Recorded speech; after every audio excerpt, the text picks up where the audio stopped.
Howdy do, y'all. This is John, and today we are talking about Boneyard, a movie that is out on VOD. And in Boneyard, it deals with the real-life West Mesa murders, where back in 2009, the Albuquerque police discover 11 bodies out on this mesa right next to the city. 11 bodies, some of which were identified, others not. And they have no idea who killed these people. None. It seems like it was the work of a serial killer, obviously. However, they have never been able to figure out who killed these people. And this entire film deals with the sheriff, his detective, and an FBI agent trying to figure out, who this killer is. Now, this movie's more loosely based on, the bone collector killings. That's what they call the serial killer, the bone collector. However, it does deal with arguably the same situation. Okay, so to get things started, first and foremost, what I liked about the movie, I think the acting's fine. Obviously, Mel Gibson's the best actor in the entire movie, and he does a good job. Because honestly, he usually does. But there are other performers in this film, like 50 Cent is in it, and he does an okay job. Nothing special, nothing crazy. However, it's not bad. I've seen worse. I have also seen better, but I've seen worse. And really, that's kind of what I can say about most of the performers. They do an okay job.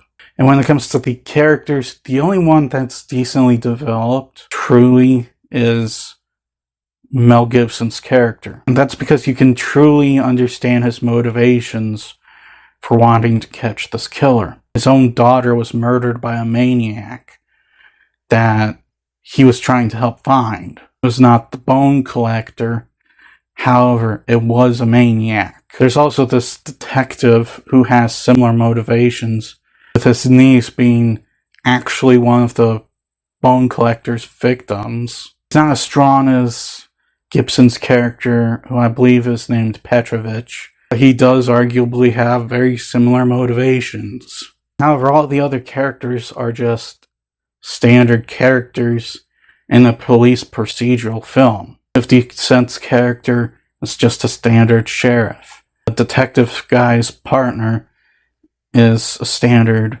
detective's partner. Police are all standard police.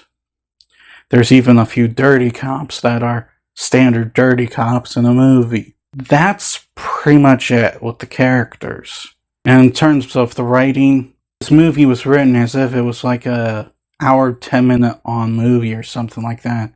But then they filled it in with a bunch of unnecessary flashbacks. I would argue that the flashbacks towards the murders were arguably justified. Or the flashbacks of, people talking about the last time they saw a person. You also get flashbacks towards events that have nothing to do with the film. I am serious.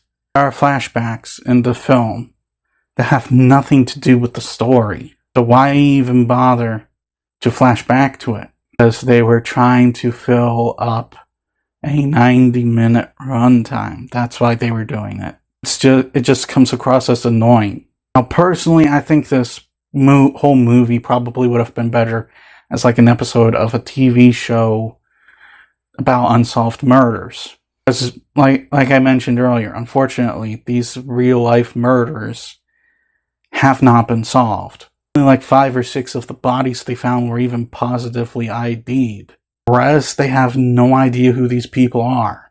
It sucks because the people whose families were killed have not had their closure. It's just like a 45-50 minute show of an HBO series on, unsolved murders. I think this would have been a lot better. I'd like to see on unsolved mysteries. In terms of, is this entertaining? Is this exciting or anything like that? Unfortunately, it's boring. It's really slow. It drags on a lot.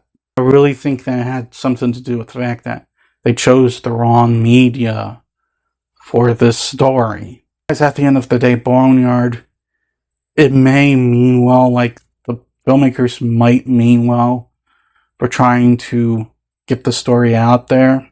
Unfortunately, the movie, as it is, it's just not good. Barely any likable characters. The majority of them are just standard characters for this kind of story. The story itself is not interesting, and it heavily relies on flashbacks to fill up a 90-minute runtime. Ultimately, I think this should have just been an episode of a TV show, not a full movie. I'm going to give Boneyard a 3. That's all the time I have for today. Please hit the like button if you enjoyed this video. Please also subscribe if you're new to the channel. And as always, please remember, the Boneyard-Movie will return.